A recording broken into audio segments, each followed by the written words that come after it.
This particular chapter, as I've said, will take me like 4 contacts, which is basically 2 weeks or more. Let's say maximum 5 contacts will be done. The only aspect I'm contemplating, maybe I will not touch, but I may have to touch it again, is wireless. Even though I've taught Sandra wireless configuration and she has done lab. Kevi has also done lab. It's only Eniola that's not done. I've not taught Eniola the wireless. So the one I've done before, I'll send a video to Eniola and then send her lab. If she has issue, then I'll put that through. But there are some aspects in the wireless that I noticed in this particular chapter, like port forwarding. I have taught MAC address filtering, but I didn't demonstrate it. I was surprised to see that there is a lab on that.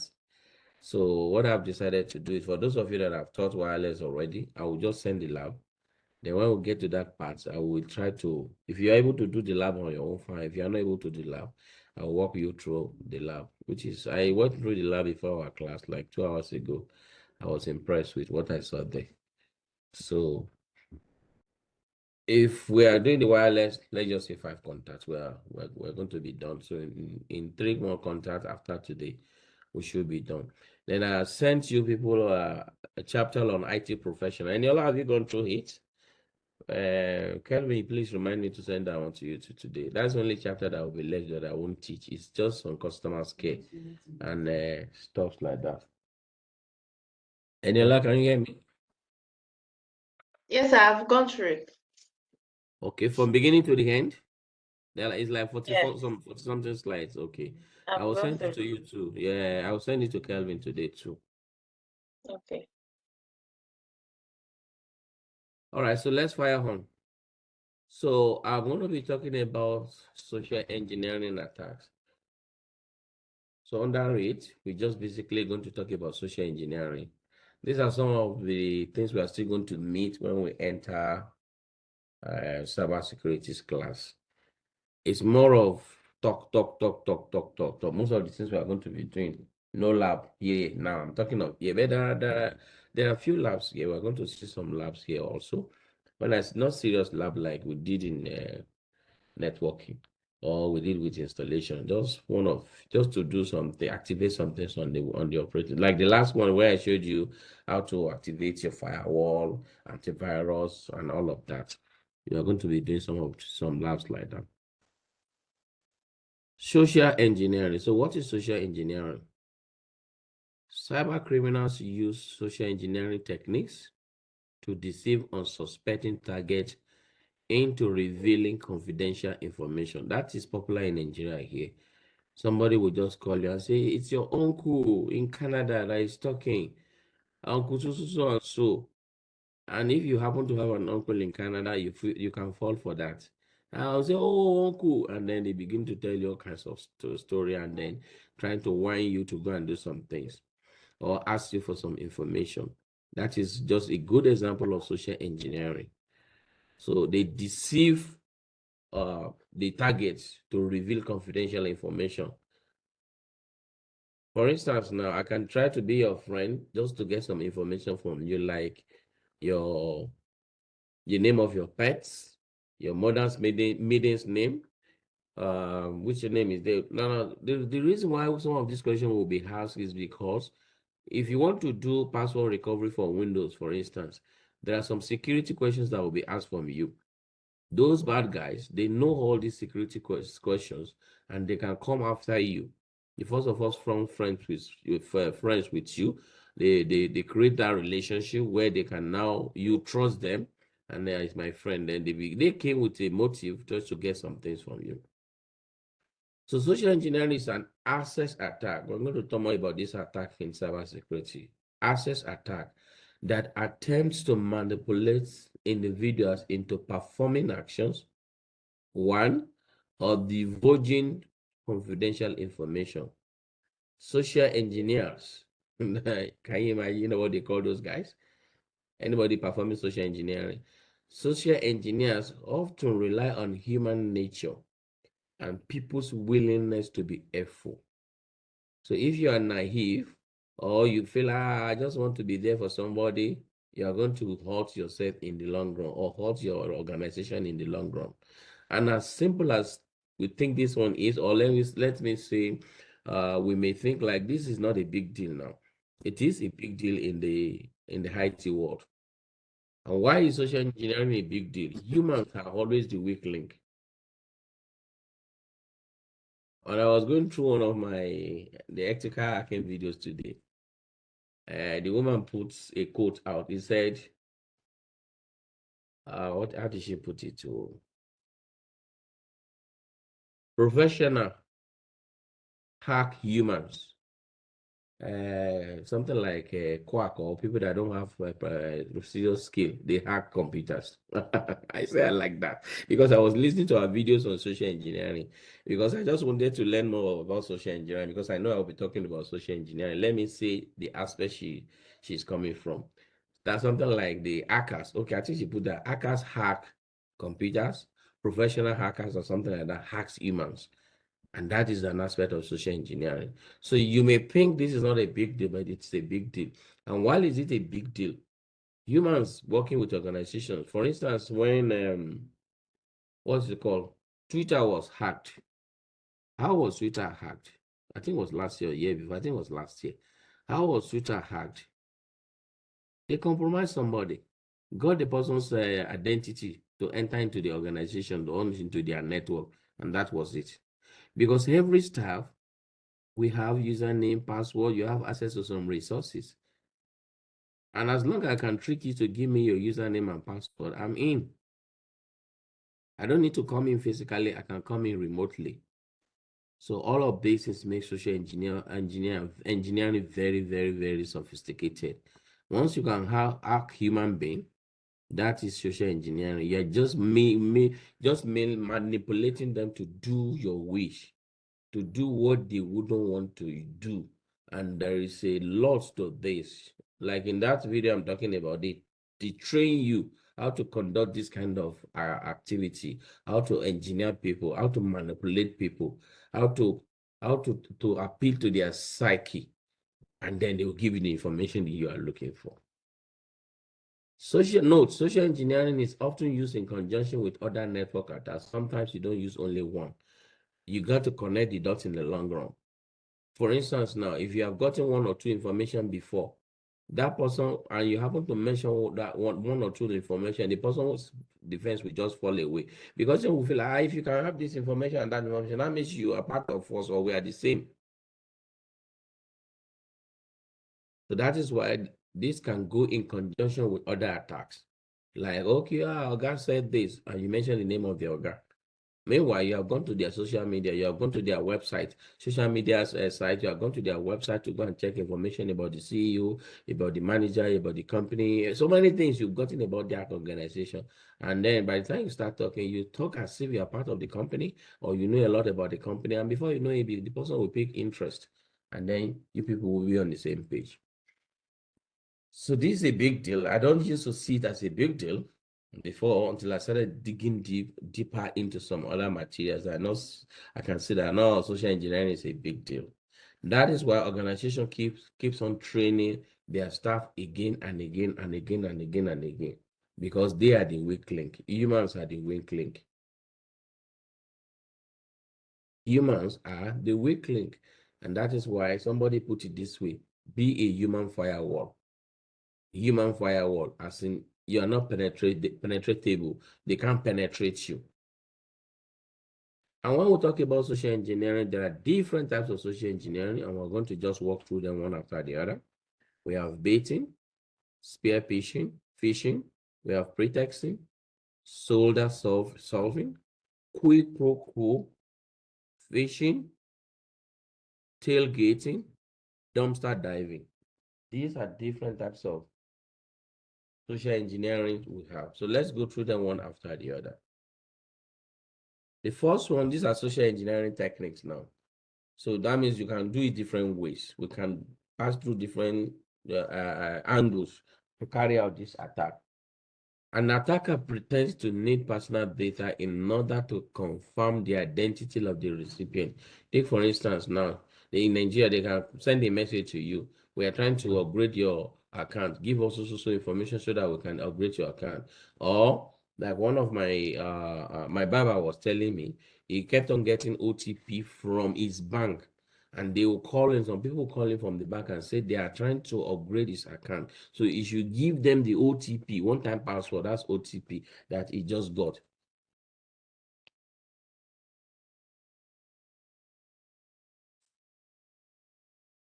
You should give them the OTP password that he just got so that they can upgrade his account. And of course, once you give them that OTP, you are gone. They are trying to carry out a transaction on your account. So they just pretend to need the personal information in order to confirm your identity or to say they want to do something for you. Then you have phishing. An attacker sends fraudulent email disguised as being from a trusted source. Now, phishing and pretexting, they can enter themselves depending on what the person is trying to do. They are all form of social engineering that they can come in different from different angle, depending on the information that we are asking for. Like pretexting, okay, I want to have some things from you to confirm your identity. But the truth is I'm actually looking for those information, not because I needed them to confirm identity. Then what about phishing? What if you got a mail that is from your boss, the CEO of the company or the MD, and you quickly want to read the mail, but then virus has been attached to the mail or whatever, and you click it, bam, that enters your system. Anything can be done with that. Then you have spear phishing, which is an attack that creates a targeted phishing attack for specific individual or organization. This one is also sophisticated. And what makes this one sophisticated? This can be targeted at the CEO, only the CEO or the GM. So how would they carry out this attack? They will do research about the CEO. A lot of research. Maybe the guy likes cars, he likes dogs, where he lives, he likes to go on vacation. They will do all kinds of research about the CEO. By the time they put his own attack together, the guy cannot escape. He must be learned and must be smart to escape the attack that they will launch against him. Of course, we all know about spam, unsolicited email, which often contain harmful link, malware, and deceptive content. And then we have another one called something for something. That is the same thing as quid. I always means that. Let me show you here. Quid pro quo. Quid pro quo is the same thing. Something for something. When an attacker requests a personal information in exchange for something, if you can do this thing for me, this is what I will give you. Like when they came into hacking into a bank, widely called down hacking because they entered physically in just here from Lagos. The engineer that took them into the bank, they promised to give him 1 million naira, and they went away with almost 900 million from the bank. And the guy was caught, and one of the students from the university, but those guys, they didn't get them, and they came from Lagos. So that is something for something. What about baiting? An attacker leaves a malware-infected flash drive in a public location. So you can see a flash drive, fanciful flash drive, big size, the latest one.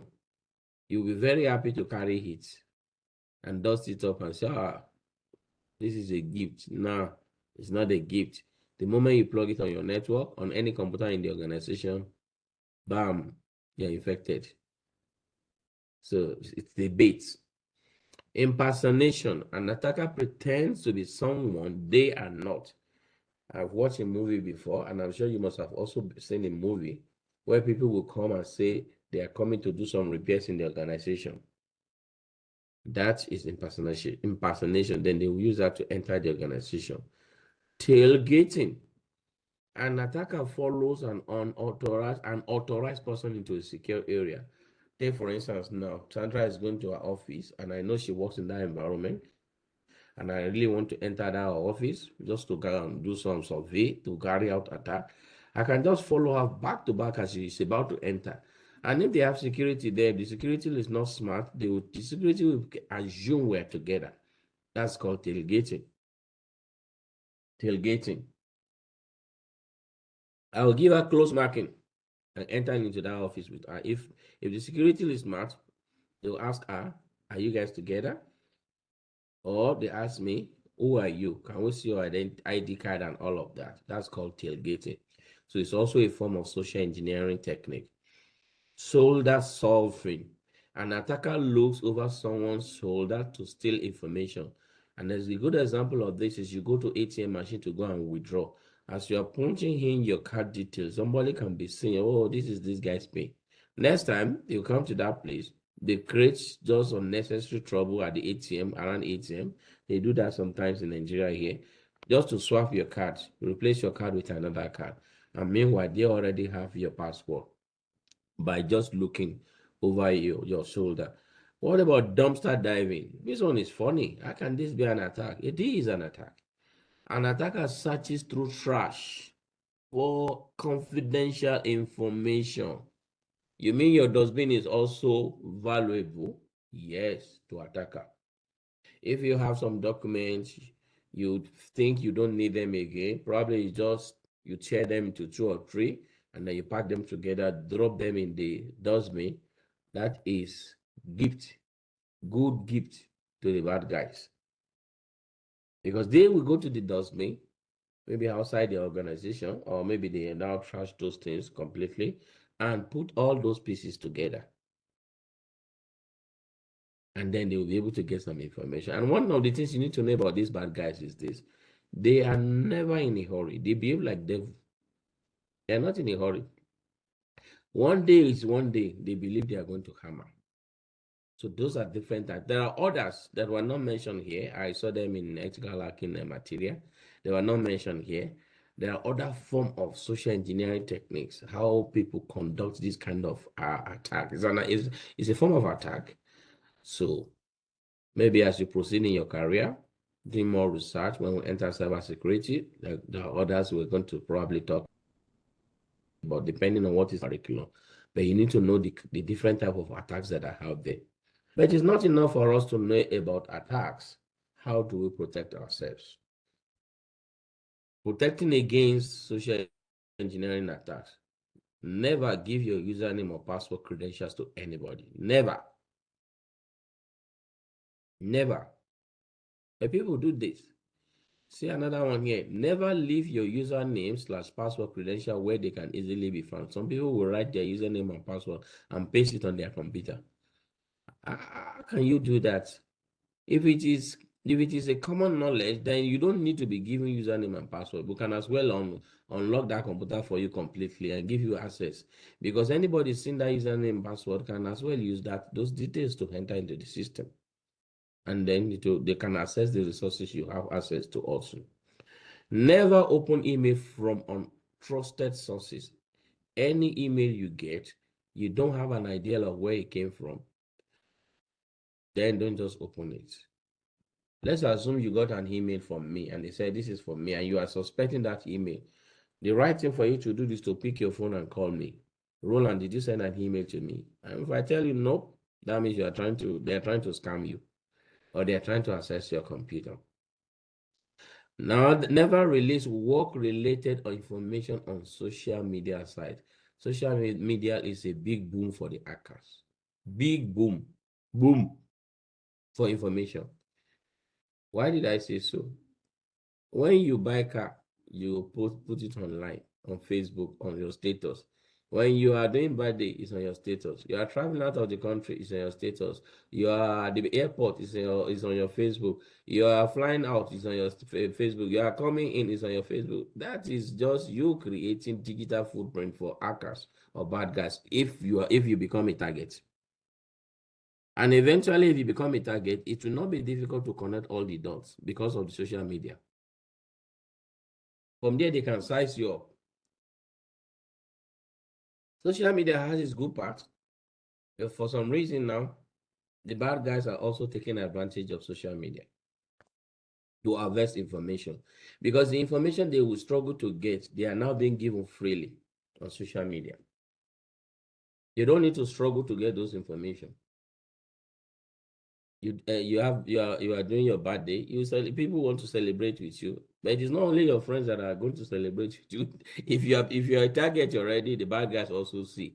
So they can harvest all this information about you. You bought a new car, you got a new job, LinkedIn, Facebook, WhatsApp, Instagram, all of these sites, they just become gifts, free gifts for the bad guys. Free gifts. So you need to be smart. What they call is this street smart now. When you go out there, you need to sieve or filter the information you put online. Anything that can put you at the risk of hacker to come after you or to come and check you out, you have to be very smart on what you put out and what you don't put out. So that is that about social media. That's just that's just the tip of the iceberg I can tell you about social media. The truth of the matter is social media has its advantages and the disadvantages. But it looks to me that because people are not aware of how to use it safely, the disadvantages outweigh the advantages. And unfortunately, these social media guys don't help us. Okay, let me give you Facebook as an example. Let me pick Facebook as an example. There are some settings in Facebook that are supposed to be activated by default. Not to expect me to go and activate it. What if I don't know much about all these security features? But they will leave it there. So if I go online right now, I'm not a friend with Sandra on Facebook. I just know her name. I just search Sandra, put her son name.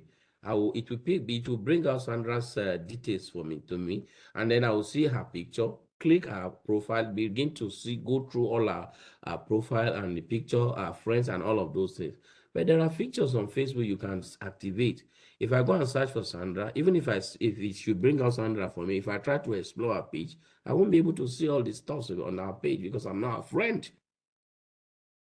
But if you don't know, anybody can check you out on Facebook and they can read information about you because those things are not activated.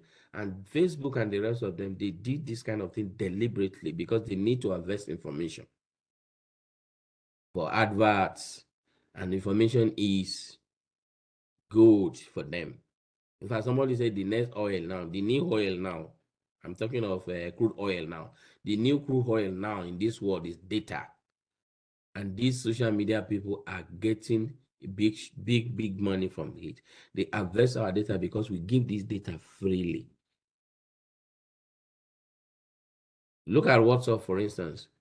People ask, but WhatsApp get hacked. Why won't you make two-factor authentication? I'm going to talk more on that when we enter cybersecurity too. Two-factor authentication a must for us. You only expect me to go and activate it if I want it. You should make it a must for me because I don't know much about security. So once people's pins are compromised, that's it. Their WhatsApp profile will be hijacked. But if I have two-factor authentication or biometric activated, actually, I think they only have thumbprint. No, I can't call it two-factor. And I will explain what I mean by two-factor authentication, three factors, and all of that later in another class. So if I have my biometric, maybe my thumbprint, if my pen is compromised, then you can't get my footprint, my fingerprint. That means you cannot hack into my WhatsApp. Why won't they make it compulsory? That is why somebody says security is not supposed to be an afterthought on our applications, on devices, on hardware. It should be booted in.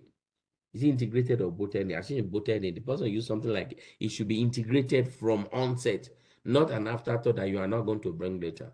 So even if you bring it later on application, they should have made those things compulsory for all. But they don't because they have ulterior motive, and which is money. Another way for you to protect yourself against social engineering attack, always lock or log out of your computer when unattended. If for any reason you are not going to use your computer again, you just step out to go and ease yourself to attend to a visitor or whatever, lock out your computer. And you can automate this. That's one of the one of the labs I gave you guys. If I'm not on my system, you can configure for like 2 minutes. The system is inactive. I'm not doing anything. It should log me out. Because if it does not log you out 10 minutes, 20 minutes, somebody can quickly come to that system, get some information, copy it out. If you have watched Mission Impossible, you see what Tom Cruise did in on some what I think which of the I will try to remember which of the Mission Impossible, one of the Mission Impossible's movie where he came in through the roof and then he entered into somebody's the company's system and was copying some things there. No, so you need to do your best to protect yourself. And one of the labs you are going to go through is how you automatically lock your system or tell the system to log you out when you are not using the system. That is also a security feature against social engineering. And then always report suspicious individuals. This is where I like the West. We don't do that here in Nigeria. You see somebody in your neighborhood you are suspected, you carry your phone and call police. So because people know that anybody can carry phone and call police, the people are careful. But here in Nigeria, you see some people you don't know. They move into your neighborhood. You know they are not working. They look like they are criminals, and nobody is going to do anything. It's going to be like it's not my business. In the long run, they come after the people in that environment, especially in these days of kidnapping, where you have kidnappers everywhere. So in your organization, any suspicious moves, individual and anybody you see around, this person is not a staff. Why is this person always coming? I've been seeing this face. It's better you made mistake in judging than for you to just assume there's nothing, no problem, and then you just let go. Always destroy confidential information according to the organization's policy. And we're going to check one of it today. If you just tear papers info that carries what's called confidential information and just throw in the dustbin, that may be against the policy of the organization. How are you supposed to destroy those things if you need to destroy them? We're going to also come to that. So these are different ways. This list is not exhaustive. These are just some of the ways, the things you need to know to protect against social engineering. So somebody want to manipulate you, you should know any area, any how they come, you should have an idea that this person looks like a social engineer trying to manipulate you to get your details, to hacking into your account or hacking into your organization or hacking into your computer, as the case may be. It could be anyhow. It can come in any direction. And these are some of the things that the organization train their staffs on. Training and retraining. It's also an aspect of cybersecurity. You keep on training your people and training them and training them and training them and reminding. It's like reading your Bible every day. You keep on training them and training them so they cannot forget. Because it doesn't matter what you put on that network, any form of security, equipment, and all of that, the strongest link, they said, is as weak as the weakest link. If the humans are the weak link, then you have not done a good job. Anybody can enter into your organization. They can hack into your network. You can Google the one that happened to Sony also some years ago. They were going to release a movie that has to do with North Korean president, something like that. They warned them, don't do this. The guy, they no agree. They hacking into their company and destroy so many things there. And I've never tried to do research on how they got him, but they got in into Sony's company and destroy a lot of stuff in the organization because of that movie they were going to release.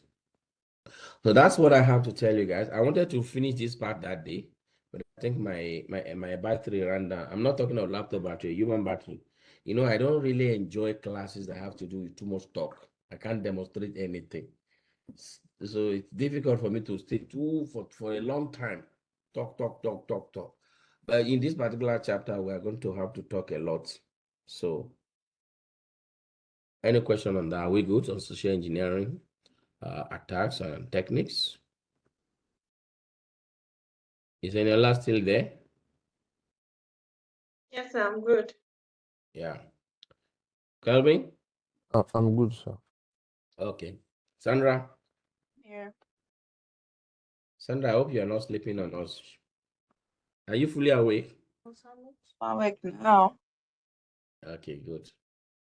It's raining, so if you don't hear me talk, it's like it's raining. Okay. All right, so let's move on. The next part is security procedures. We have a lot to do here. We have a lot to talk about here.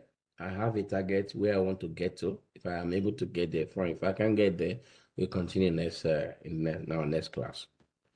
So there is no how you can survive without having security policy in your organization. Under security procedure, we're going to talk about security policy. And this policy is not going to be maybe 10 pages, 20 pages, 40 pages.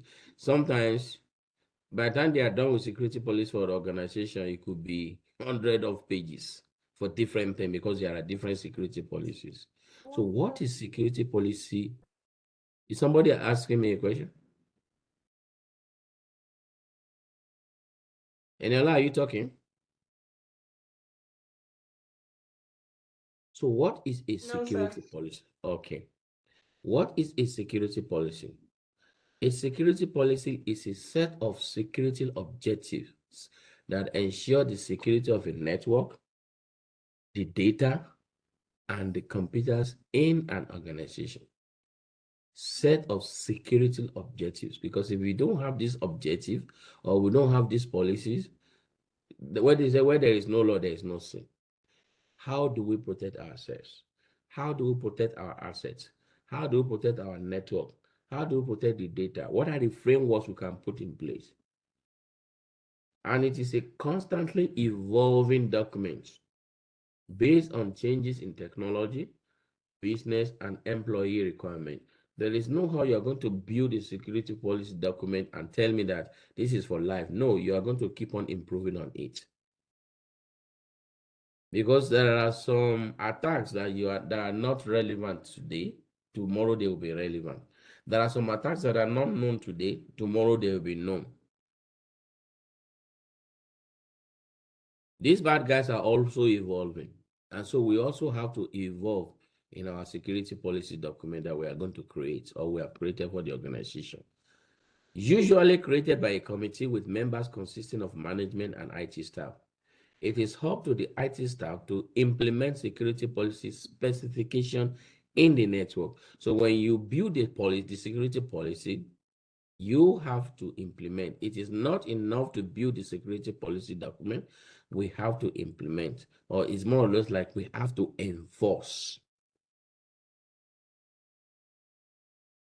If you make law and there is no enforcement, the law is as good as no law.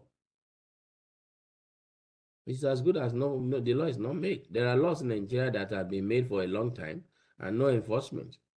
Like in Plateau State, where I live, in just where I live, Plateau State, bikes are not supposed to be on the road doing transport business. They've passed the law against it. But now they are back to the road like a year or 2 years ago, and nobody is saying anything. Nobody is saying anything. So what are the things you have in the security policies? It identifies which assets require protection. What are the possible threats? What to do in the event of a security breach? What training will be in place to educate the end user? These are just like tip of the iceberg. Things that our security policies must identify. Things we must be able to do. And so in the process of trying to do that, we're going to have all kinds of policies. Look at them here. Number one, identification and authentication policy, password policies, acceptable use policies, remote access policy, network maintenance policy, incident handling policies. When you've done making these policies, we think talking about maybe 200 pages, 300 pages, 500 pages, beyond. So what are these policies that we just mention or talk about? Look at them here. Identification and authentication policy. They're just going to give you the definition. But by the time you are done building this one alone, this policy alone, you will have 50 pages, 100 pages, only this one. What does it do? It outlines verification procedure and specifies authorized person that can have access to network resources. Authorized person, how they can have access, when they can have access, when the access will be taken away, all kinds of stuff. So policies will be built around this. Identification and authentication policy. Look at another one here. Password policies on computers that people use in the organization, devices, equipment. What does it do? It ensures password meets minimum requirements and are changed regularly. You can have policies around this password, and this one alone, you can build pages. And why do you need to ensure password meets minimum requirement? People don't see big deal in having strong password. This is one of the reasons why people's password get hacked easily. I've decided, I just remember while I was preparing for this class, so I'm going to show you guys a website where you can see how long it take the bad guys to crack your password. There's a website. Let me just show you what that website. That's one of the, can I call it practical? The website is how secure is my password or security.org. I think they changed their site. Security, www.security.org. So if I put a password here right now, this thing is going to show me how long it takes the bad guys. It will take the bad guys to crack the password. So I want each and every one of you to send me password privately on the chats. This is WebEx chat directly, not to everyone. No. You should see a place where you can send to me privately. So let me say hi to Kelvin only. Then I'll say hi to Sandra. So send me password, probably the one you use for something very important to you. That's why I say send it to me privately. Then I will just copy it and put it on that place. You see how long it takes the bad guys to crack your password. Whether it is strong, whether it is a good password or a bad password, you're going to see that. So this is to demonstrate to you why you need good password. Sandra, let's start with you. Maybe I'm not going to use it for anything no, other than this. I don't know whether it is for your Facebook or email or whatever. So somebody sent one to me. Make sure you send to me directly. Okay, Kelvin sent one to me. I'll just copy it and paste it here. You know what he sent to me. I don't know. Oh my God. So Wait. it Oh will my take God. 4,000 years to crack Kelvin's password. Now, some people think because password is long, that is what makes it secure. No, sometimes password is long, but it's not secure. So let me have another person's password. Something you use for. So let me see Sandra's song. I accidentally put it on everyone when I selected your name. Oh, no So problem. They won't use it. You can trust them. So look at this, your password. It only takes 2 seconds to crack it. Sandra, you may have to change this password. I don't know what you use it for. I Maybe your don't use it for email. anything. You said give you a password. Okay. Okay, what I'm saying now is this. You can try this on your own later. The password you use for your email, your Facebook, or any other stuff, any other environment that is very important to you. Okay. Go to the site and put it there and see how long it will take the bad guys to crack Hold it. on. So I think Eniola sent me one, two. Eniola, did you just send me something? Yes, I just sent you a password. Oh, you sent it to my WhatsApp, not okay. You don't know how to chat on the platform. Oh, I thought you said we should send it to you No, no, direct. no, no. On the platform, on the this one Okay, now, people will okay. see what you sent to me here now because I have to copy it from my Facebook. I mean, from my Let WhatsApp. me send. I'll just type it here. No, I've copied it. Don't worry.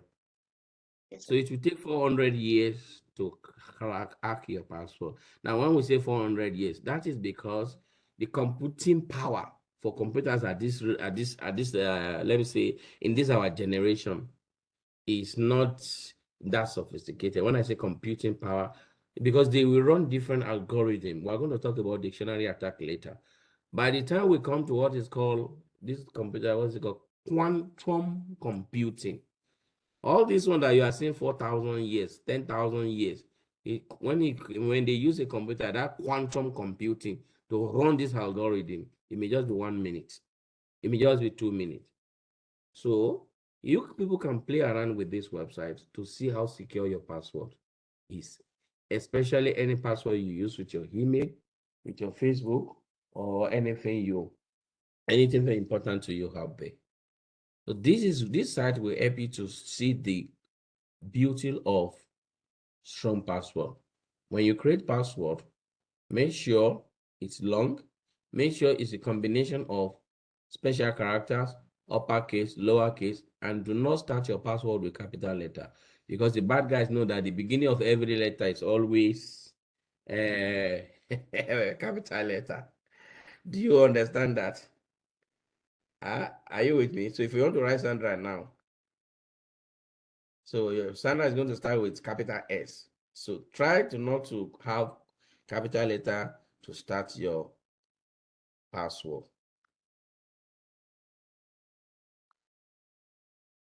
Are we together?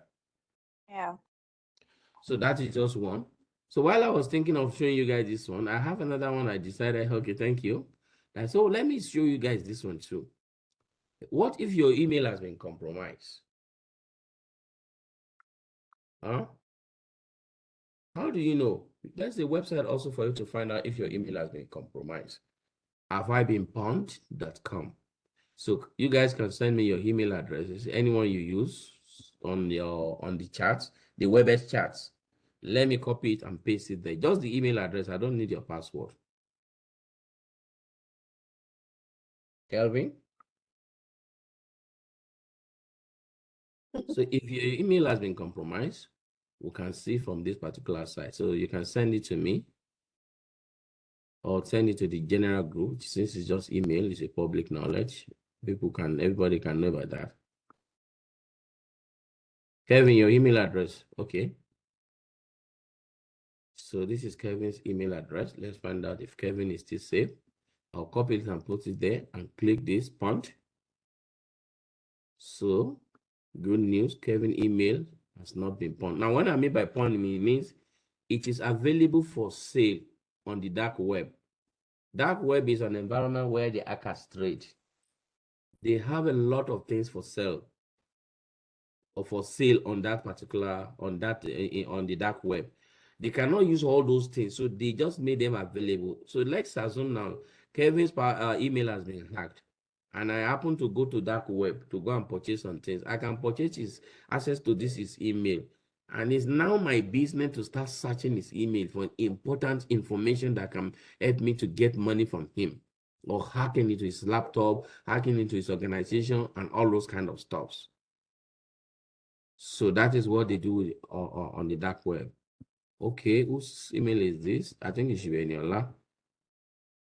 Yes, so let's find out Eniola if your email has been found or if it's available on the dark web. Good news, your email has not been found. So let's try. What about Sandra? Sandra, email address?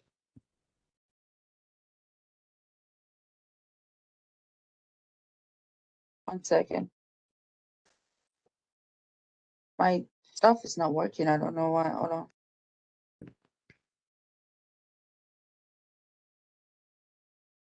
So these are just some of the tools that we have in when we're doing this kind of these are things I display in cybersecurity class.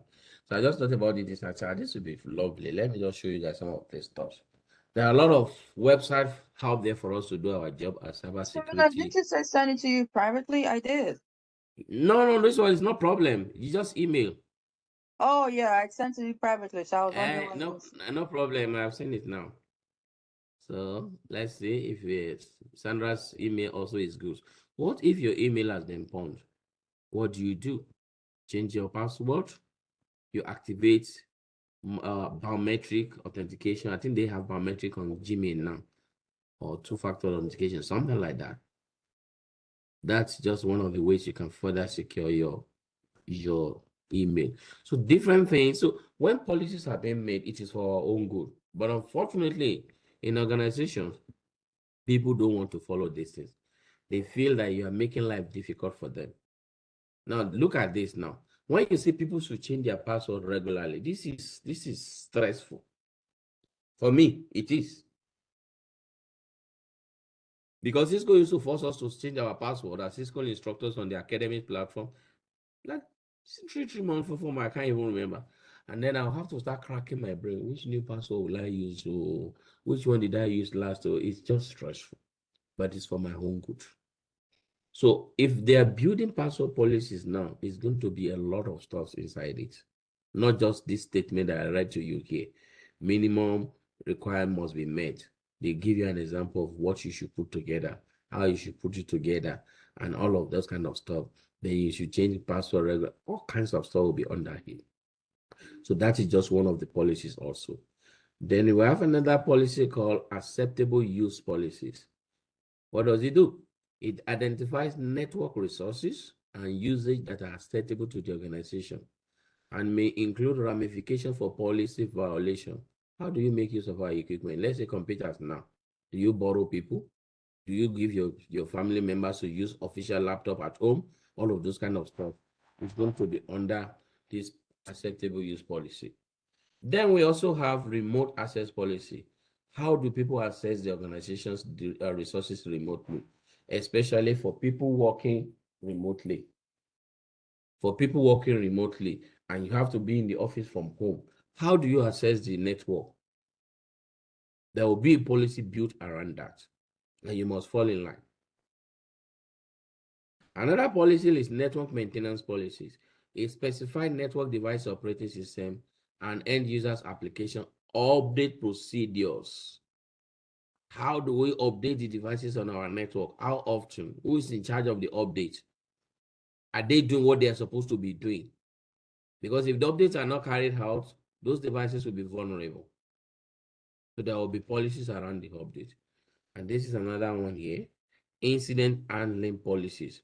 When we have issues, incident in the organization, how do we handle it? We have a whole chapter dedicated to incidents handling in cybersecurity. A whole chapter. Is it a whole chapter? I think it's a whole chapter. And a documentation on that. How you will handle incidents when you do have incidents. When you were hacked, something happened. Because if you don't prepare ahead of time, everything is just going to be a mess. So you have to prepare as if you will be hacked. You have to prepare as if you are going to have security incidents, and you must handle it maturely, professionally. And that's why you're going to have to go through this training on incident handling. You must know how to handle incidents. Very important. So policies will also be built around this one. These are just security policies. When you talk about policies in the organization, the list is just endless. These are just like few of some of the things we can talk about. We can talk about in policy, under policy. Are we good? Are we good? Yes. Yeah. If you are good, you can give me that thumbs up. I will see it, but I will see your name there. Yeah, good. Yeah, Sandra is used to that. Tell me, you are used to how market. You can see market they move. Okay, so let's move on. We still have time. Still under security policy, securing devices and data. So we want to talk about how we secure some of these devices and how we secure our data. This is very important. And by the time you are done with most of the things you are going to be doing in this chapter, you put some of those things on your CV, you have a good way of putting it. They will even think you have done cybersecurity. The goal of security policy is to ensure a safe network environment and to protect assets. And organization assets include the data, the employees, and physical devices such as computers and network equipment. All are assets. If you think asset is just your data and the equipment, you're making a big mistake. Even your employees are also your asset. How do you protect them? Sorry.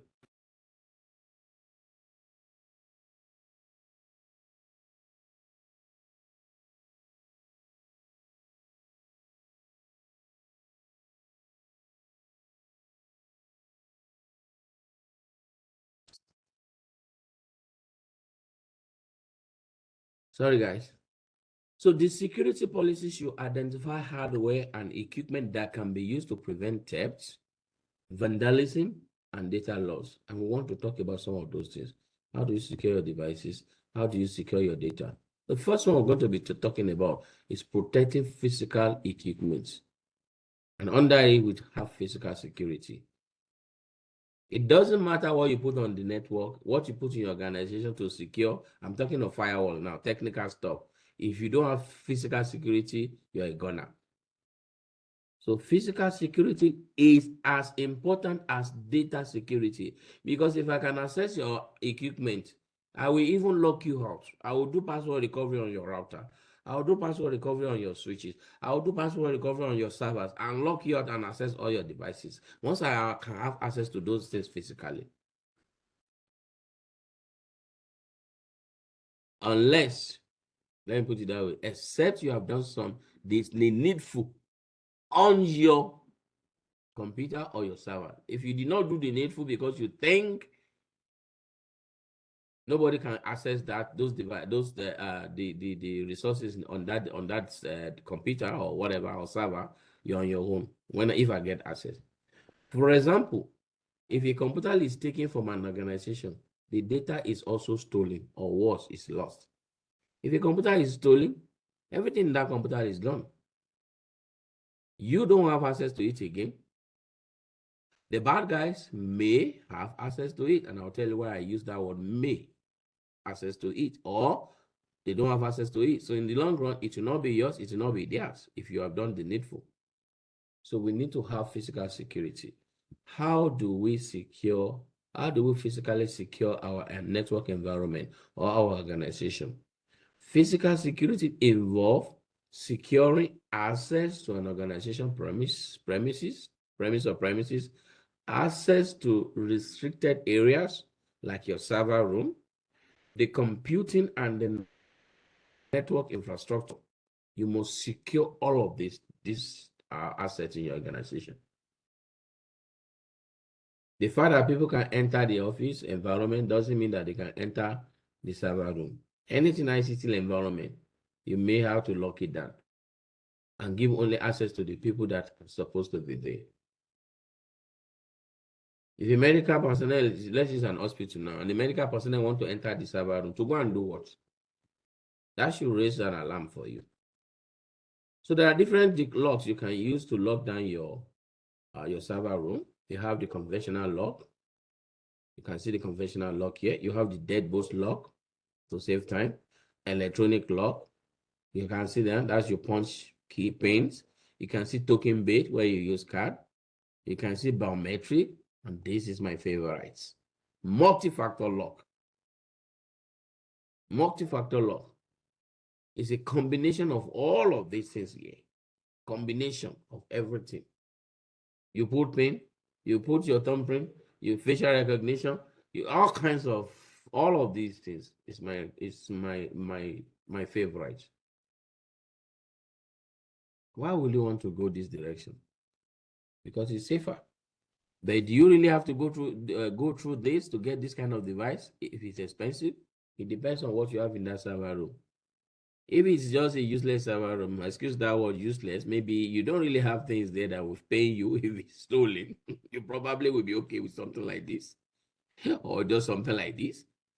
So the value of the data you have, the value of the equipment you have in the server room determines the kind of locks you use to protect that kind of environment.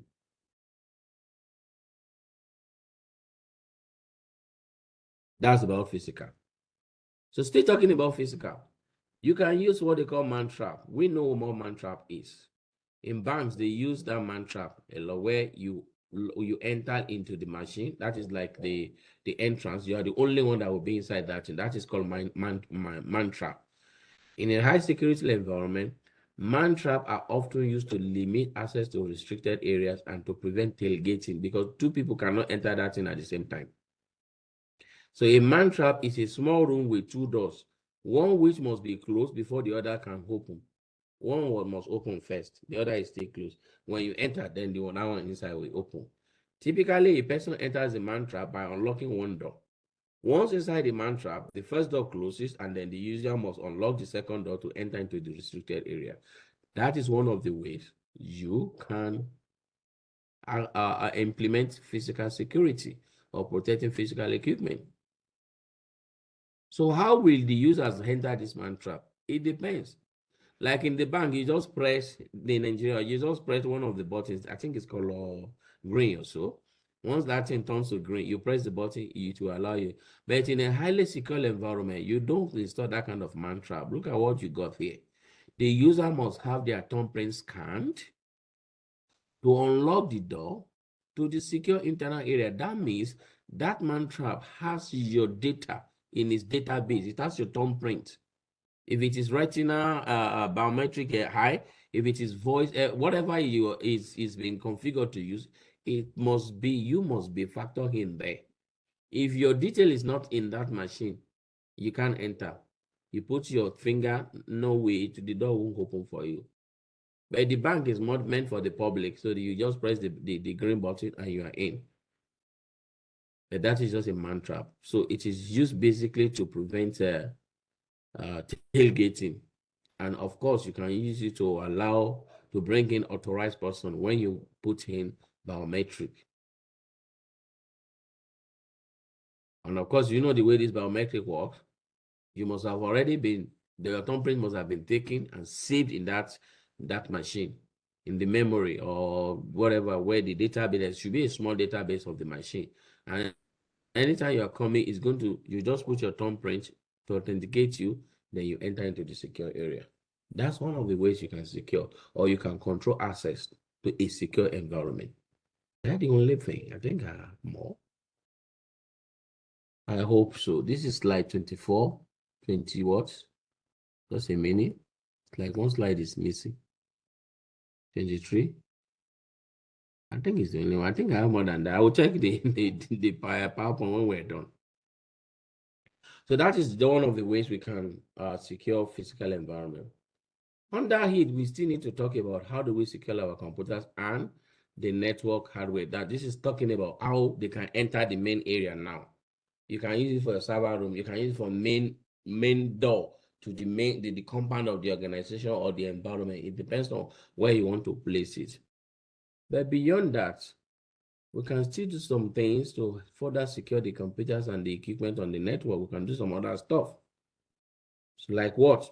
Let's find out.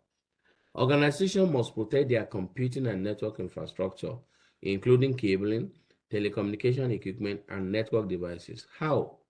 There are several methods of physically protecting computers and networking equipment. Network equipment should only be installed where? In secured areas. What makes those areas secure? Because of all of these biometric stuff, mantra and what have you, or secured lock that you put, that's what makes those places, the area secure. As well, all cabling should be enclosed within conduit. Your wire should not be visible and routed inside the wall to prevent unauthorized access or tampering. If your wire is visible, anybody can tap it. Factors that determine the most effective equipment is to use secure equipment and data. Factors that determine the most effective equipment to use to secure equipment and data includes how the equipment is used, where the equipment is located, what type of user access to data is required. You factor in all of these factors when you're talking about security of equipment. How are we going to use it? Where will it be located? Who are the people that need to access this equipment? Those are things that we help us to know, oh, this equipment is valuable. It has to be in a secure environment. And we have to control access to it. For instance, a computer in a busy public place, such as library, requires additional protection from theft and vandalism. There will always be something you can do to protect the bad guys from vandalizing what you have in your environment. Physical equipment. You must put a deterrent. One of the things that I think they are supposed to talk about, I've not seen here, is camera.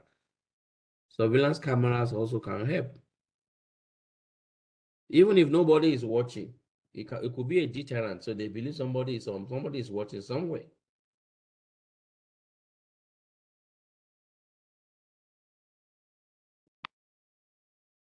Security policies can be applied to mobile devices. You mean that?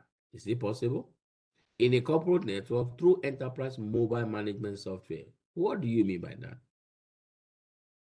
Mobile device management software. Take note. Mobile device management software can manage corporate owned devices and bring your own device. If you bring your phone to the organization or your tablet and you are connecting to the network, how secure is that your phone? How secure is your tablet? Are we sure you are not going to be used to hacking into our organization? We can use this software to manage those your devices and control how you yourself we assess our organization and enforce some security policies on those your devices. For instance, if you don't have up-to-date antivirus, you will not be allowed to access our network. This our software will check you out before granting you access to the organization's resources. The software logs use of devices on the network and determines if it should be allowed to connect, known as onboarding, based on administrative policies. One of the policies, what I just mentioned, do you have up to date? Is your operating system, if you're using Android, is it up to date? If you are up to date, you have the latest antivirus. Is the antivirus up to date? All kinds of policies can be set through the software, and you will comply before you can. You must comply before you can be allowed to access the network, because the software will be running on your devices. The mobile device management software set policies for connectivity, authentication, and the use of features such as microphone and camera on the device. We can turn off your microphone, can turn off your camera using that software. It's like a centralized software that controls all of these devices that are mobile, tablets, things you go home with. Mobile application management set policies for the applications that are allowed to be used. We can even control the kind of application that you can use. As long as you want to be using it in the office, we are going to have to take charge of that device from you. But most of the time, they are corporately owned devices, most of the time. But you can also bring your own device, which they call BYOD. We have to control, we have to set policies on those devices, so you will not be used to compromise our security.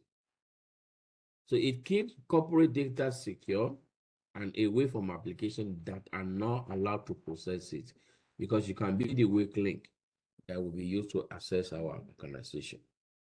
That is one of the things you need to know. So this one, they still classify it under securing, protecting physical equipment, now securing computer and network hardware. Okay, just like a tip of the iceberg. We'll learn more when we get to the higher level, that's on cyber security.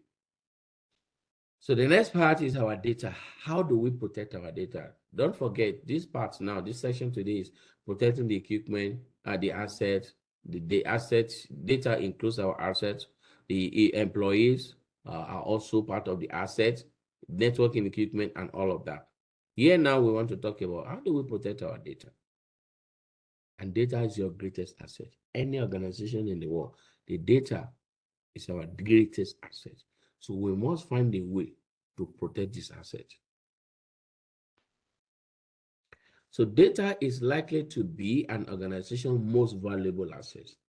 Organizational data may include research and development, sales, financial, human resource, employee, and customers' data. Data can be lost or damaged in circumstances such as theft, equipment failure, or disaster. So data loss or exfiltration, that is when they're moving the data out of your network, are terms used to describe when data is lost, stolen, or leaked to the public.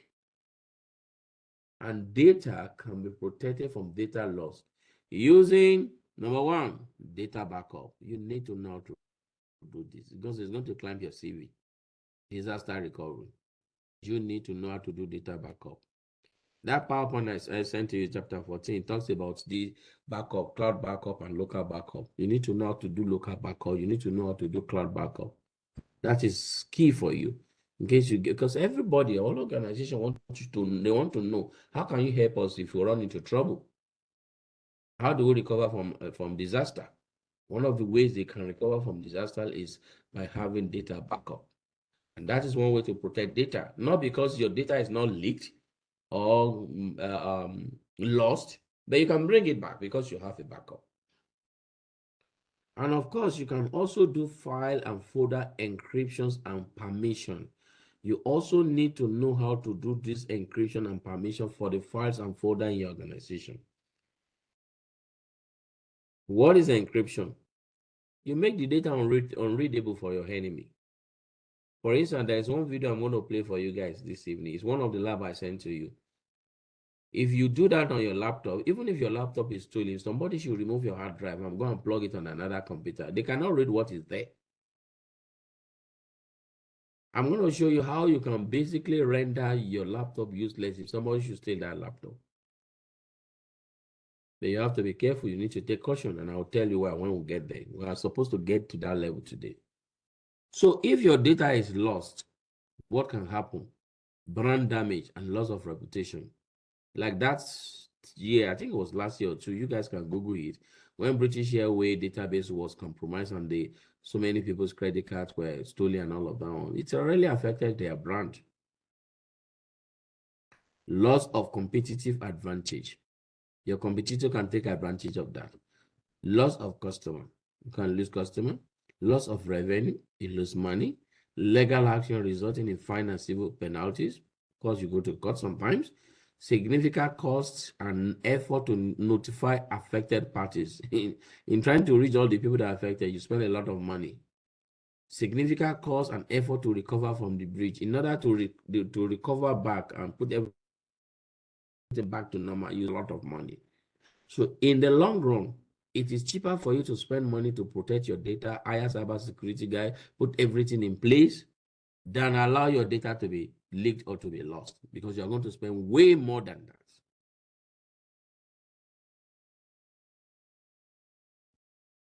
So what do you have inside data backup? Backing up data is one of the most effective ways of protecting against data loss. This is very important. A data backup stores a copy of the information on a computer to a removable backup media. You could have external drive with big size. As things are going on your regular computer or on the organization, everybody is backing up somewhere. Data backup should be performed on a regular basis as identified in the security policies. Data backup are usually stored offsite. If your backup is also on site, you don't have backup. What I mean by on site, let's assume now you have a laptop and you have external drive. This is your external drive. Everything in your laptop, you back it up in the external drive, but you put the two of them in your laptop bag, and somebody carry your laptop, store your laptop back. You've lost the laptop and you lost the backup. So when we talk of on site in the office, your backup drive in the office, and let's assume the office caught fire, all the machine got burnt, the server got burnt, laptops got burnt. Even your backup that is there is going to get burnt. So you cannot leave your backup in the office. It has to be in another environment. That is why cloud backup is very popular nowadays, because it is very, very secure. So in case anything happens to the main facility, Windows hosts have a backup and restore utility. I have not seen a lab on this. I'm going to just show you guys how to do that manually. I'll walk you guys. I will just show you that option. I've never even tried that utility.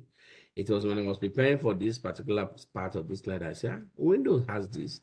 I know it must be there, but then I've never used it.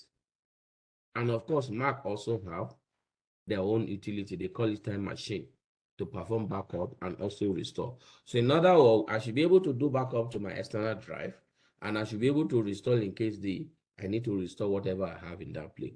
This is key when you want to protect your data. Data backup is key. It is used for disaster recovery. One of the things used for disaster recovery is data backup. So another way to protect our data is to set permission for file and folders. What is permission? Permission is basically who can access the file, who can access the folder, what they can do on the file, what they can do on the folder in the organization. And that is called the principle of least privilege. Take, for example, you have a machine in the office, and the machine, anybody can use the machine. You just log in your username and password, you have access to a different environment. Another person can use the machine, have access to a different environment. So even if all of us are using different machines on it, there must be things that I can access that you cannot access. If you don't need it, then you don't need to have access to those things on that machine. So some people will be given permission like read only. Some people will give you permission like you can write. So there are some things on that machine. You may be able to read what is there, but you can't write into it. You can't edit it. Some people will be given permission to read and execute. You can see the content, you can run a program, you can install something, you can modify something. Some people will be given full control. But it is good to give control based on or permission based on what you are doing. And that is what is called the principle of least privilege. It simply means if there are 10 folders, files or folder, let's say file for instance, on the machine, and what Kevin does in the organization has to do with just 2 folders there or 2 files. Okay, I'm coming. Sandra is asking for 10 minutes break. Okay, let me finish this. So if there are 10 2 things that are just related to Kelvin, I will give him access to just those 2 files. He can work on them, he can edit, he can do whatever he wants. What happened to the remaining 8 files there?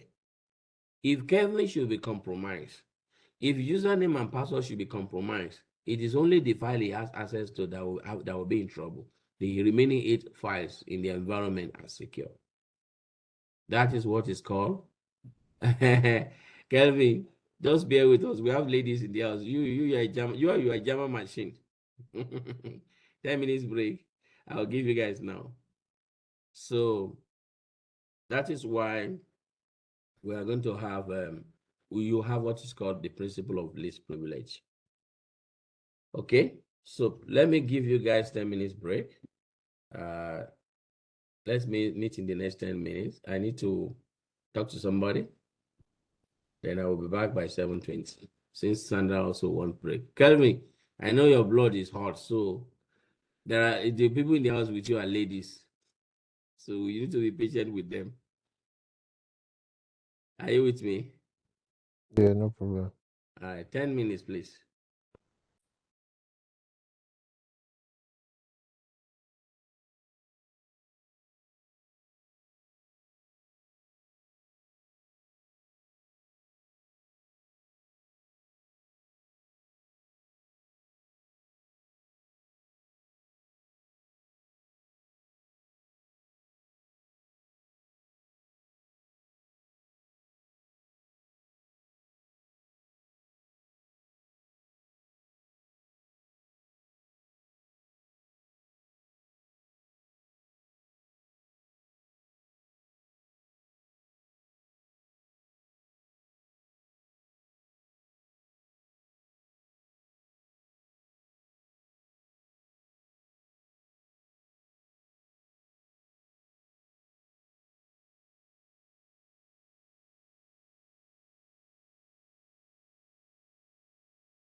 Hello, Sandra, are you back?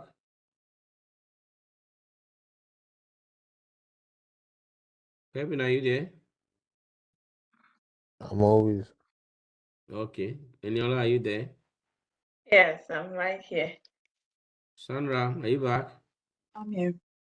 Okay, so let's fire home.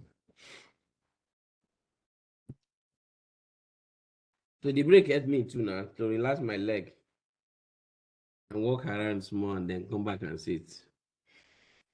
Yeah, I So literally just woke up and then joined the class. So you say?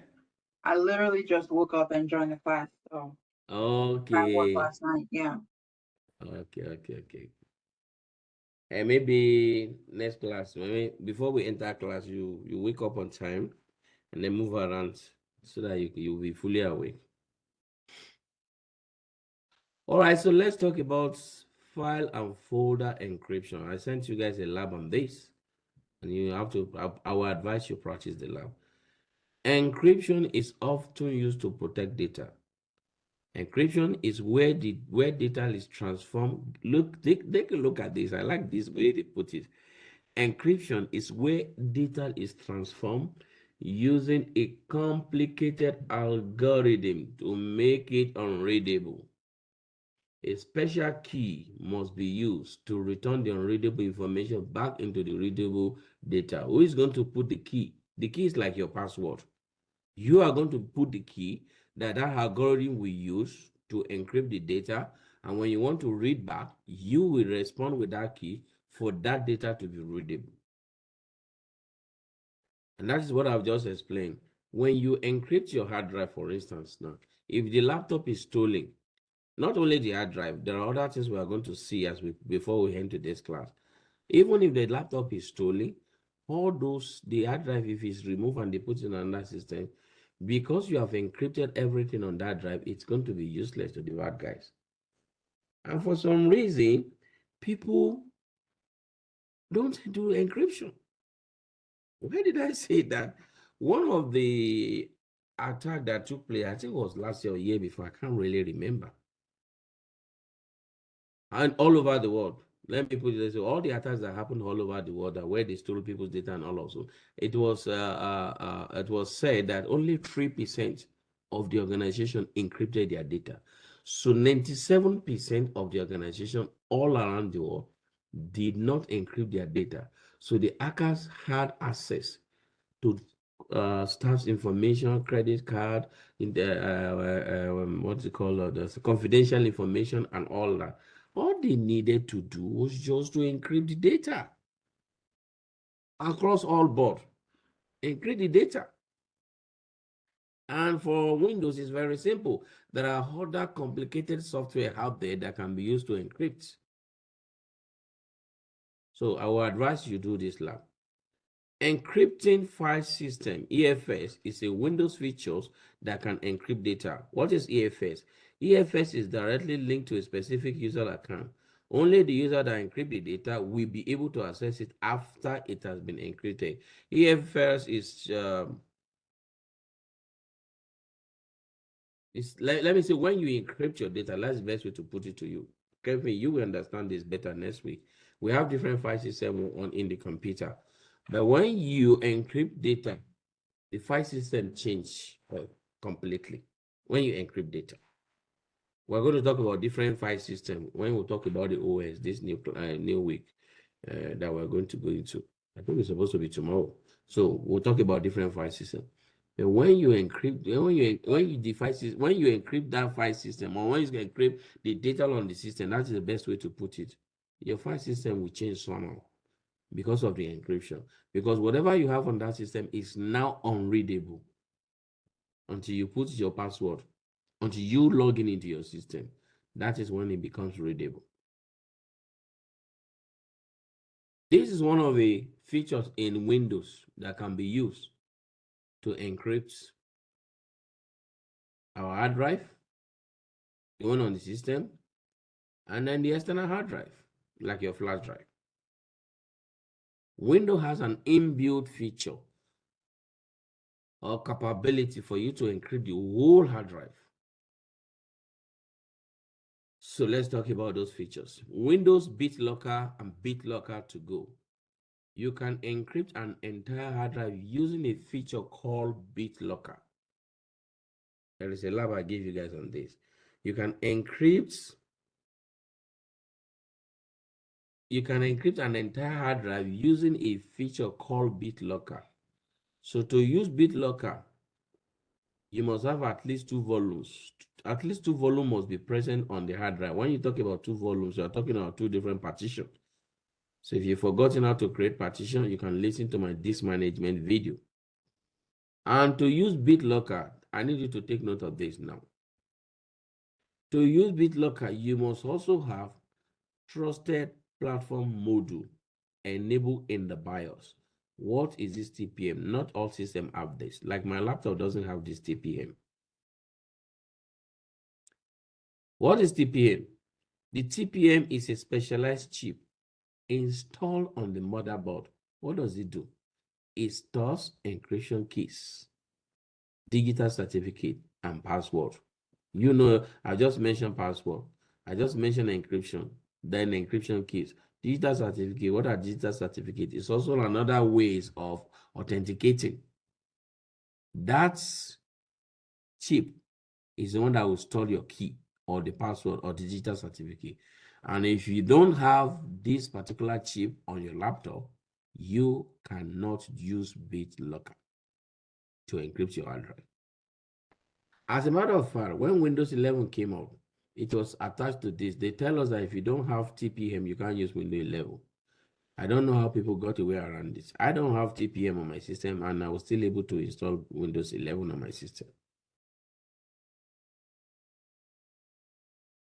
BitLocker encryption can also be used with removable drives by using BitLocker to go. BitLocker to go is different from just BitLocker. One is used to encrypt the hard drive on your system. The other one is used to encrypt the removable drive, like external drive or like your flash drive. And take note of this. BitLocker to go does not use a TPM chip. They still provide encryption and requires a password. And you have a lab on both. You have a lab on BitLocker and you have a lab on BitLocker to go. So if your system doesn't have TPM, you can just practice the other one. How will you know your system has BTM or TPM or it doesn't have TPM? By the time you try to do this BitLocker, there should be another way to find out this. I think I need to Google that personally. I've tried to do this before. It told me that my system doesn't have TPM. I've tried to use this BitLocker to encrypt my hard drive. It told me that I don't have TPM, so I can't use it. But I've never tried this BitLocker to go. So if you have a flash drive, you can try to encrypt things on your flash drive. If you have external drive, you can use BitLocker to go to try to encrypt things on your hard drive. Just make sure you don't forget your password. If you forget your password, you may not be able to access anything on that device, that drive again. You probably may have to format that drive. Am I communicating? So our software or the feature on Windows that will enable you to lock down your data and make it secure is BitLocker. For external drive, BitLocker to go. And these are all inbuilt in Windows. There are some off the shelf. When I say off the shelf, you can purchase them. Organization can purchase them for the use. They probably would do this thing better than the way Windows will do it. But at least Windows gave us something to be able to encrypt our data. There are third-party softwares out there that will help us to do this better. So let's watch the video on BitLocker and BitLocker to go. See how this is done. So in this video demonstration, we're going to, what is covering my screen there? I think I pointed at that. Okay. How to encrypt a flash drive using BitLocker to go. Option for encrypting a drive. Option for BitLocker to go. How to unlock an encrypted drive. How to encrypt an operating system drive using BitLocker. So just like we watched video in the last class, we're also going to watch this video. And I gave you guys lab on this. So you must do this lab. It's important for us. Okay, let's check out the video.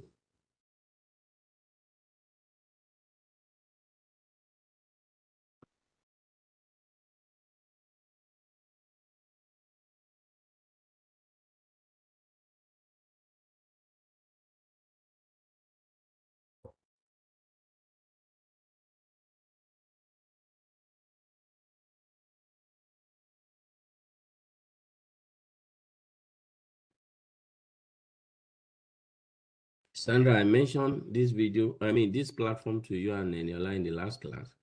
And I say, if you want me to grant you access also, you should let me know. Sandra didn't say anything, Eniola didn't say anything. All these videos I'm playing now, you have access to them. All the content we have gone through so far that has to do with A+, you have access to them. So I'm giving you that opportunity again. So if you know you're interested, you just talk to me about that. Kelvin is in that class already. He has access to all these videos and all of the contents. And there's another person that is there with Kelvin too, because the person also did A+ with me. And she's currently doing CCN. So I put the two of them there. This was just a new development for my own end. So let's see if there are videos here. I think we've watched some in the last class.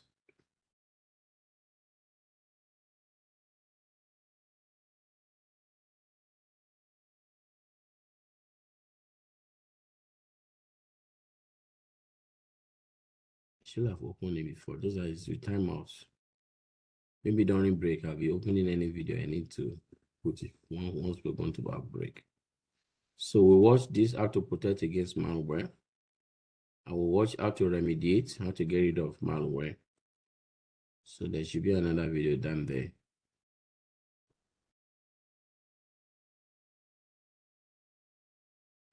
Oh, it won't play. Let me share with audio for you. Sorry.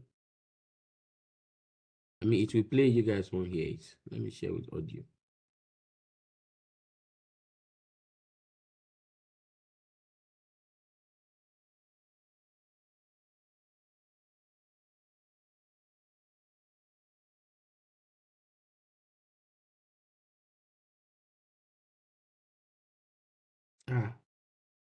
What's going on? I can't see the video.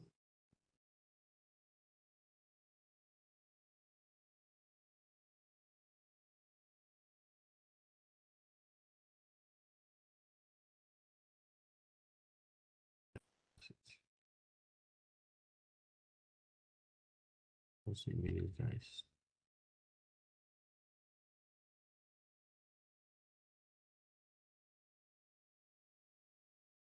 The way they arranged these things before, we can go to videos only, but now it's like they just rearrange it in a way that you have to scroll through before you find the video.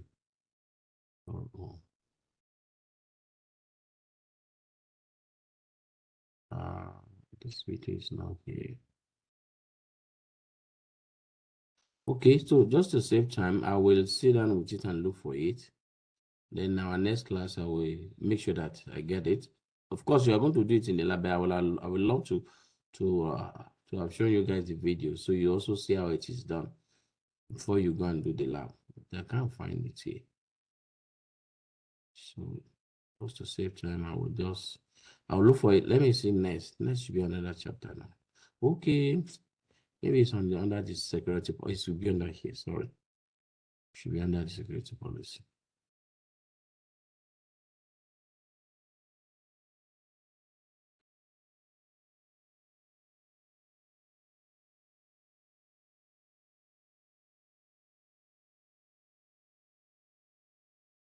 Okay.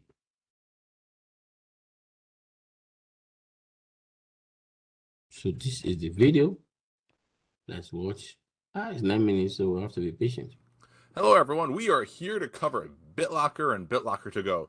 This is the conversation of encrypting your drive, whether it's the fixed data drive, which is the hard drive inside of your tower or laptop, or if we're going to be talking BitLocker to go, which is going to be using USB flash drives and removable storage. Either way, we want to encrypt our contents so our data is safe. Let's get to it. I'm going to go ahead and click on my start button for Windows, and we'll go to Control Panel. And I go to Control Panel, here we are. In both Windows 10 and in Windows 8 and Windows 7, you're going to be able to utilize BitLocker. Windows 7 Enterprise and Ultimate works with it, so does Windows 8 Pro and Enterprise. On top of that, if you've got Windows 10 like me, Windows 10 Pro, Enterprise, and Education all support BitLocker. So I'm going to go ahead and click on BitLocker Drive Encryption inside of my Control Panel. And when this opens up, what we're going to see here is my operating system drive, which is my fixed data drive. It's my C disk. we have that, and I have removable data drive, which is my flash drive, named important, which is my E drive. Now we're going to start first with the removable drive, because these are the things you take with you wherever you go, and they're very easy to lose. And if you ever have sensitive data on one, I'd like the contents to be encrypted, where people can't access it unless they can use the decrypt password. So I'm going to go ahead here and click on Turn on BitLocker on the flash drive that I plugged into my machine. Now, BitLocker starts up, it looks at my flash drive, and says, how do you want to unlock this drive? This is going to be the way that we can decrypt the contents of my flash drive. Now, I can use a password or a smart card or both as a combination. Now, smart card is something you have to insert into your machine, and as long as that's inserted, we're going to be able to have the contents of the flash drive decrypted. I'm not going to have a smart card on me, so I'm going with use a password. So I'll create my password and type it in twice, and this password is what I will use to decrypt the contents of my flash drive whenever I plug it in to any machine. With that being done, we get a little, hey, make sure you have a recovery key. If you do lose that password or you lose your smart card, if we had selected that, the recovery key can be used to access our drive. I'd be very wary of saving it to a file on my machine. We could always save it to our cloud account, but I prefer to print it, and after I print it, I'm going to put it in a safe in my office. We can go ahead and click Next, and now we get a confusing question. Do you want to encrypt the used disk space, or do you want to encrypt the entire flash drive? If you've ever deleted confidential or personal information from your flash drive, you want to encrypt the entire drive. Because if you're only encrypting the used disk space, you're only encrypting the current files on the drive. But if you've ever deleted files, that space that can be literally pulled out of the drive and reconstructed of your deleted files with analysis tools is not going to be encrypted. So we're going to encrypt the entire drive, which includes any empty space and used space. And that empty space might not really be empty. There could be deleted files there. So I'm going to encrypt the entire drive. Now, if I'm going to use this flash drive on different computer systems, including different Windows operating systems, I want to make sure I use compatible mode. If you're only going to be using this flash drive on the latest Windows 10 systems, as you move around your flash drive, you can click and be very comfy with the new encryption mode. But the issue is, if you try to use this flash drive with this newer encryption mode, which is Windows 10 later versions, it might not be compatible with other operating systems that you're trying to open up your flash drive on. So I'm going to choose compatible mode because this is a USB flash drive and I will be moving and plugging it into different computers. With that selected, it says you will be able to unlock this drive using the password you created. We're about to encrypt it, and I'm going to click Start Encrypting. This is a small flash drive. The encryption process can go pretty quickly. It's actually a 256 meg flash drive, which is awesome for this video because a 16 gig would take a while. So it's encrypting the drive, and while it's doing that, you can see some of the options down below. When we're done with encrypting our drive, we can back up the recovery key again. I can change that password being used, get rid of the password completely. We didn't add a smart card before, but if we wanted to have that be an allowable way to open up our flash drive and decrypt the contents, we could. On top of that, we can have our system to set up an auto unlock where it automatically unlocks the flash drive. And lastly, I can turn off BitLocker, which will decrypt permanently the entire flash drive, and my files won't be encrypted anymore on it. So the encryption of E is complete. I'll go ahead and click Close. Now let's take a look at what happens with it. So I just ejected my USB flash drive from the computer that has BitLocker to go on it. I'm going to plug it back in. I got my File Explorer up here. And check it out. The first message I get is, your flash drive is not accessible. You're like, no, it's done for. Not really. I'll click OK. And we see here it says my USB drive E with a lock on it. I can double click on that and check out the pop-up I get. BitLocker with E drive. Enter your password to unlock it. So I'll put in my password and I will click unlock. And now what's going to happen is it's going to open up on my screen and check it out. I've got my important files of 1 through 5. And now any files I put here and then eject the flash drive, those new files I add into here are going to be encrypted utilizing BitLocker. So this is BitLocker to go. Let's switch back over and let's go into BitLocker regarding my fixed system drive. Now we've got our BitLocker set up with our encrypted USB flash drive. Let's move on to the fixed data drive, which is where our operating system is stored and the data itself. So we want to encrypt that data on that fixed operating system drive. So I'm going to go ahead and click on Turn on BitLocker, and what I get here is an error message. It says the device can't use a TPM. TPM is our Trusted Platform Module. That is our chip on the motherboard of our system. This is for hardware-based storage. This is where we're going to have our hashed passwords and keys, digital certs.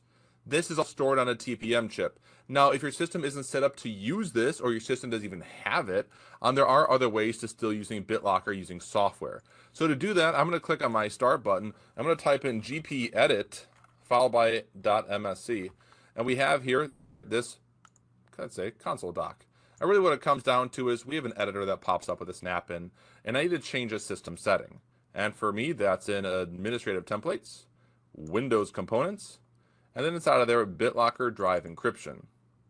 Now, inside of this area, I'm going to go into the operating system drives, and here's an option that says require additional authentication at startup. I'm going to double click on that, and for this one, I'm going to check mark enabled. And this is going to allow me to use software to do my encryption for my drive and not have the key stored on a TPM chip. So I'll click apply and OK. With that closed off for this group policy editor, I'm going to click on turn on BitLocker a second time. And this time, now it's loading up. So instead of using the TPM chip, we're going to be able to store our keys manually.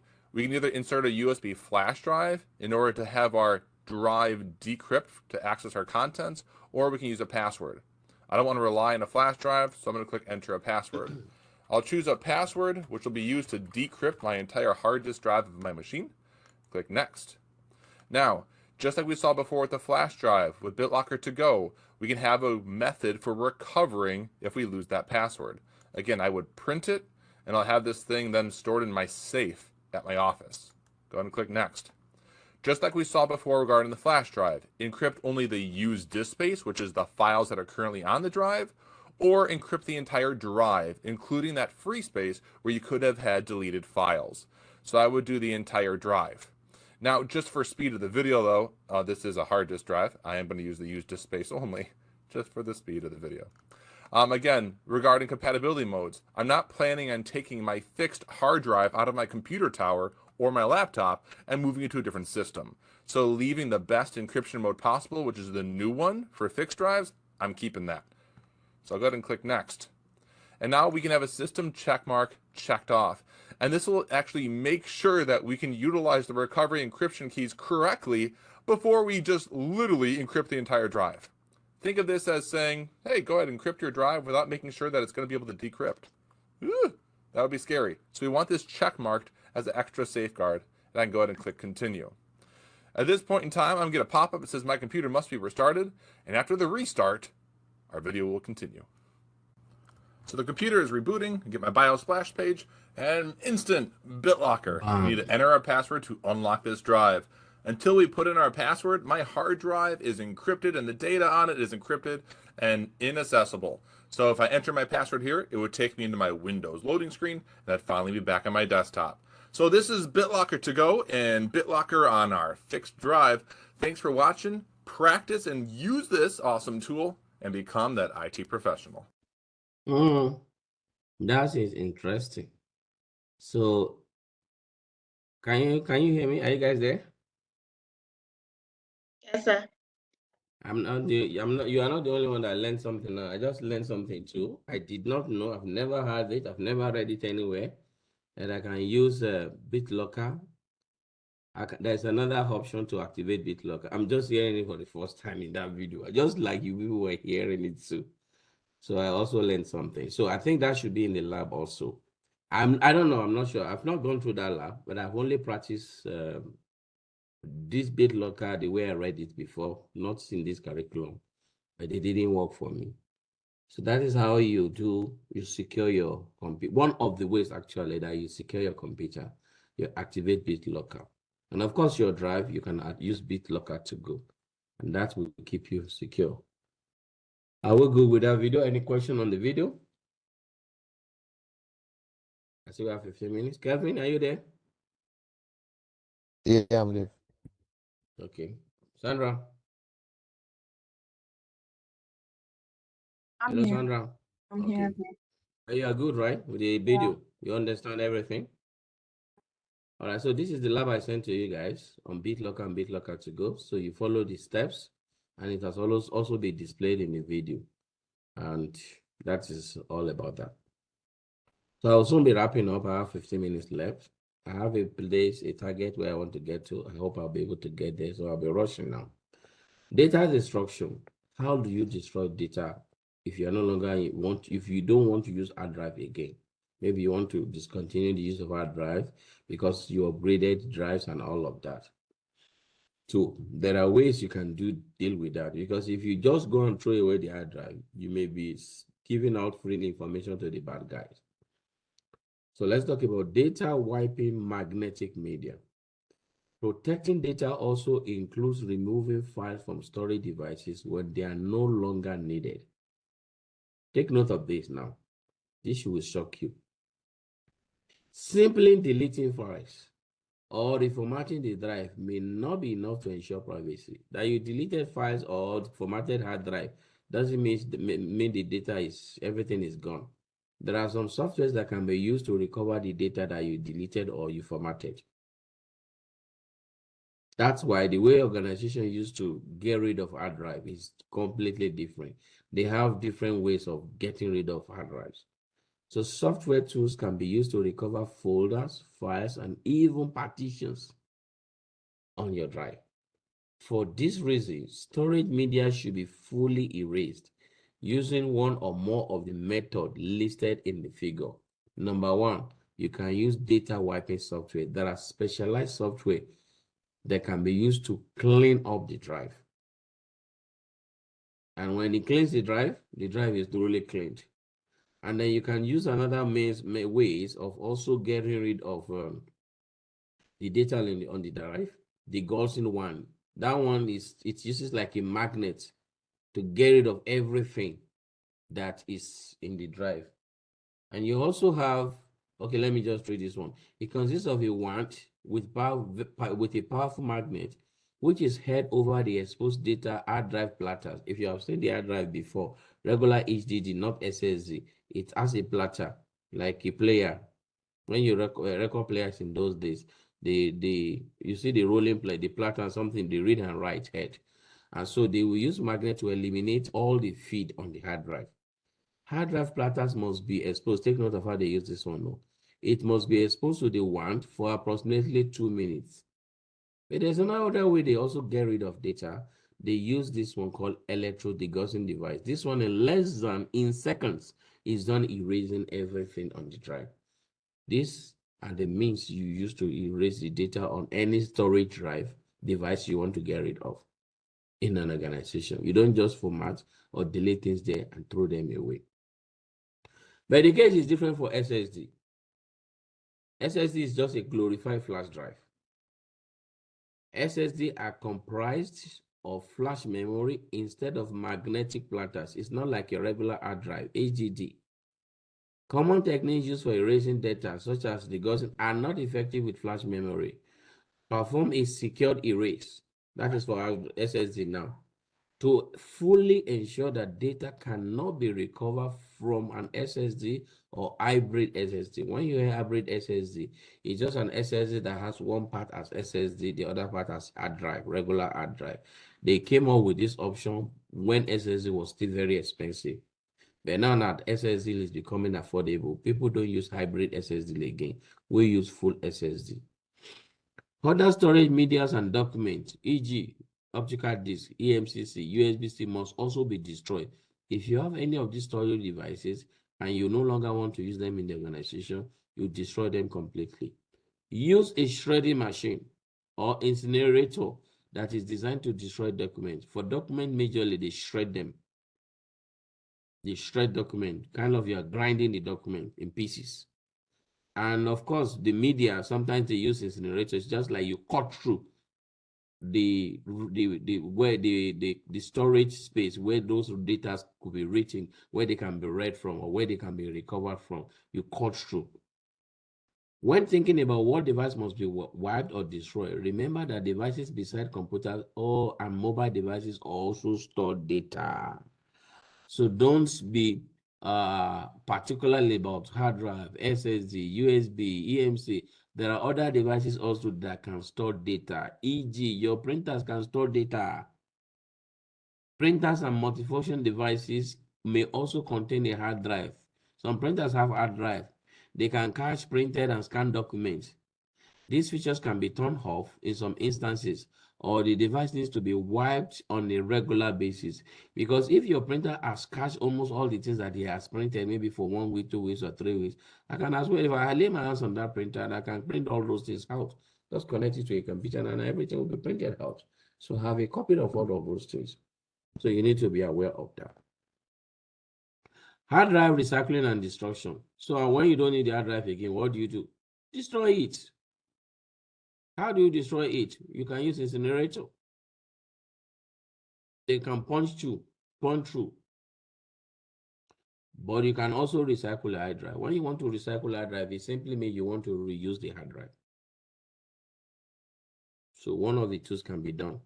You can do one of the two. You can take one of the two steps when you talk about hard drive. So let's talk briefly about low-level format and standard format. Before hard drive can be released for use for the first time, it must have been formatted first. But the one we do when we install our own operating system is called a standard format, which is also high-level formatting. What is the difference between the two? Our home process creates a boot sector and a file system. For people that have done OS, they understand this. Low-level format, just prepare the hard drive from the manufacturer for us to be able to now put the high-level formatting that create the boot sector and the file system. If the hard drive, it has not gone through low-level format, we will not be able to do our standard format, which is the high-level formats. And that is where I want to stop today. Any question? I think I was able to hit my target today, even without a break. You know, I've been doing story, long story, no lab. That's how we're going to roll for this class. Any question? Calvin, are you good? Yeah, I am. Eniola, are you good? I'm okay. Sandra?